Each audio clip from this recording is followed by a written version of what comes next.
අද මේ වීඩියෝ එක කරන්නේ අපේ රියදුරු සහෝදරයින් මේ වීඩියෝ එක කරන්නේ බලධාරීන් මේ රටේ රට කරවන්න බලධාරීන්. හේතුව තමයි මේ අද දවසේ මේ උද්ඝෝෂණයෙන් පස්සේ හැමෝගම ඇස් ඇරෙයි ඇයි මේ උද්ඝෝෂණය කරන්න කියලා. හැමෝම අපෙන් අහයි චරිත් මොකද්ද ප්‍රශ්නේ? ඔයාලගේ ප්‍රශ්නේ විසඳලානේ තියෙන්නේ. ඔයාලට තෙල් තියෙනවනේ. හැම දෙයකටම කතන්දර තියෙයි උත්තර තියෙයි. එතකොට මේ අහන ප්‍රශ්න වලට උත්තරයක් විදියට තමයි මේ වීඩියෝ එක අද කරන්නේ. මේ වීඩියෝ එකෙන් මම පෙන්වන්න හදන්නේ මේ රියදුරු ප්‍රජාවද එකතු වෙලා ඉන්න ප්‍රශ්නයට හේතුව මොකක්ද කියන එක. මේ තෙල් ප්‍රශ්නය තෙල් කෝටා එක ආණ්ඩුව එක රැයකින් එළි වෙනකොට තෙල් කෝටා එක හඳුන්වා දුන්න නැවතත් දෙවෙනි වතාවට. ඒකට මේ තෙල් කෝටා එක හඳුන්වා දීපු දවසේ ඉඳලා අපි රජයටත් NTC එකට මුලින්ම අපේ අදාළ බලධාරී ආයතනය වෙන්නේ ජාතික ගමනාගමන කොමිෂන් සභාව. ඒකට මේ ජාතික ගමනාගමන කොමිෂන් සභාවට අපි මුලින්ම දැනුම් දුන්නා මේ ප්‍රශ්නේ ආරම්භ වෙච්ච වහාම තෙල් කෝටා එක වැඩි කරන්න කියලා. මොකද ත්‍රිරෝද රථවලට තෙල් කෝටා එක ලීටර් 15යි නිකුත් කරලා තිබ්බේ.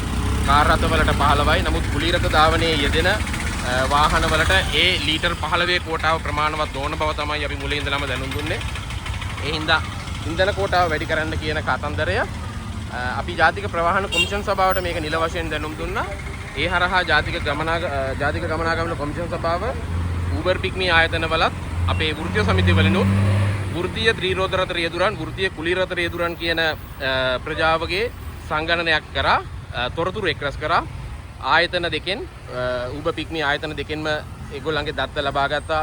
වැඩිම ධාවනයේ යෙදෙන ත්‍රිරෝද රථ කුලී රථ යතුරු පැදි මේ වාහන කාණ්ඩ ගැන ඊට අමතරව වෘත්තීය සමිති වශයෙන් වෘත්තීය සමිති දෙකකින් ප්‍රධාන වශයෙන් තොරතුරු ලබා ගත්තා. මේ වෘත්තීය සමිතිවල ධාවනයේ යෙදෙන ත්‍රිරෝද රථ රියදුරන් කුලී කාර් රථ රියදුරන් සහ යතුරු පැදි ධාවකයින් කොච්චරක් ඉන්නවද ඒගොල්ලන්ගේ ප්‍රමාණය කොච්චරක්ද කියන එක.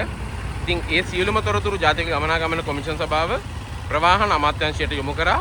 ප්‍රවාහන අමාත්‍යවරුන්ගේ අනුමැතිය සඳහා ප්‍රවාහන අමාත්‍යවරුන්ගේ අනුමැතිය සහිතව ඒ තොරතුරු ටික බලශක්ති අමාත්‍යාංශයට යොමු කරා. බලශක්ති අමාත්‍යාංශයේ හරහා ඒ තොරතුරු ටික අදාළ කාර්යයන් කරන්න අදාළ ක්‍රියාමාර්ග ගැනීම සඳහා සිපෙට්කෝ ආයතනයට යොමු කරලා තියෙනවා. නමුත් අද වෙනකන් දැන් යුද්ධය ආරම්භ වෙලා මාස 3මාරකට පස්සේ යුද්ධය අවසන් වෙන්නත් යනවා. නමුත් අද වෙනකන් මේ ඉන්ධන කෝටාව ත්‍රිරෝද රථ රියදුරන්ට කුලී රථ රියදුරන්ට වෘත්තීය පොදු මගී ප්‍රවාහනයේ යෙදෙන මේ වාහන කාණ්ඩවලට අද වෙනකන් වැඩි කරන්න රජය අපොහොසත් වෙලා තියෙනවා. ඒකට මේකේ ගැටලුව තියෙන්නේ කොතනද? මේ ගැටලුව ජාතික ගමනාගමන කොමිෂන් සභාව ප්‍රවාහන අමාත්‍යාංශය බලශක්ති අමාත්‍යාංශය සහ ඛනිජ තෙල් සංස්ථාව මේ සියලුම රාජ්‍ය ආයතන දැනුවත් වෙලා තියෙනවා. ඊට අමතරව මුදල් අමාත්‍යාංශය දැනුවත් වෙලා තියෙනවා. පසුගිය සතියේ මුදල් අමාත්‍යවරයා ජිනීවා සමුළුවට සහභාගී වෙන්න කලින් මම මුදල් අමාත්‍යවරයාගෙන් මේ සම්බන්ධයෙන් විමසීමක් කරාම මුදල් අමාත්‍යවරයා මුදල් නියෝජ්‍ය අමාත්‍යවරයා ඒ වෙලාවෙම විදුලි බල ඛනිජ තෙල් සංස්ථාවේ අධ්‍යක්ෂ ජෙනරාල්වරයාට කතා කරලා මේ ප්‍රශ්නයට අපි විසඳුමක් හෙව්වා නේද විසඳුමක් ගත්තා නේද ඒ විසඳුම තාම ක්‍රියාත්මක වෙන්නේ නැත්තේ ඇයි කියලා අහපු වෙලාවේ ඛනිජ තෙල් සංස්ථාවේ කළමනාකාර අධ්‍යක්ෂකවරයාගේ පිළිතුර උනේ ඒ සම්බන්ධයෙන් ක්‍රියාමාර්ග ගැනීම සඳහා ක්‍රියාත්මක කිරීම සඳහා දත්ත නොමැත කියන උත්තරය. එතකොට ඒ උත්තරයට විසඳුමක් විදියට තමයි අපි කුලී රථ සේවා සපයන සමාගම්වල වෘත්තීය සමිතිවල වෘත්තීය කුලී රථ රියදුරන්ගේ වෘත්තීය කාර් රථ රියදුරන්ගේ දත්ත තොරතුරු එකතු කරලා ඔවුන්ගේ පරිභෝජනය කොච්චරක්ද කියන කාරණේ එකතු කරලා ඔවුන්ට ලබා දීලා තියෙන්නේ. එතකොට මේ දත්ත ජාතික ගමනාගමන කොමිෂන් සභාවේ තියෙනවා. මේ දත්ත බලශක්ති අමාත්‍යාංශයේ තියෙනවා. මේ දත්ත ඛනිජ තෙල් සංස්ථාවට ලැබිලා තියෙනවා. මේ දත්ත ප්‍රවාහන අමාත්‍යාංශයේ තියෙනවා. මේ හැම තැනකම තියෙන දත්ත ටික එකතු කරගන්න ක්‍රියාමාර්ග ගැනීම සඳහා ඛනිජ තෙල් සංස්ථාව තවමත් අපොහොසත් වෙලා තියෙනවා.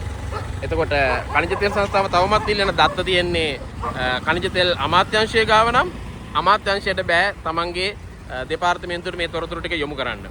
එතකොට මේ තොරතුරු ටික තියෙන්නේ ජාතික ගමනාගමන කොමිෂන් සභාවේ නම් ජාතික ගමනාගමන කොමිෂන් සභාවට බෑ තාවමත් මේ අදාළ ක්‍රියාමාර්ග ගැනීම සඳහා බලශක්ති අමාත්‍යාංශයට හෝ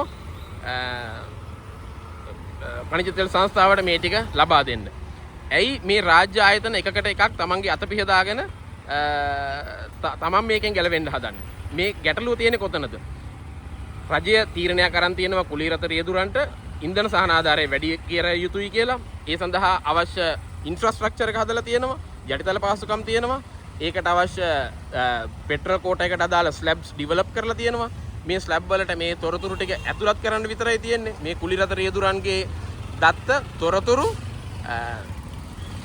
කුලීරත සේවා සපයන සමාගම් වලින් සහ කුලීරත රියදුරු වෘත්තීය සමිතිය වලින් ලබාගත් තොරතුරු ජාතික ගමනාගමන කොමිෂන් සභාවෙන් එකතු කරපු තොරතුරු මේ තොරතුරු ටික ඇතුළත් කිරීම පමණයි දත්ත ඇතුළත් කිරීම පමණයි මේ වෙන විට ක්‍රියාත්මක කරන්න ඉතුරු වෙලා තියෙන්නේ.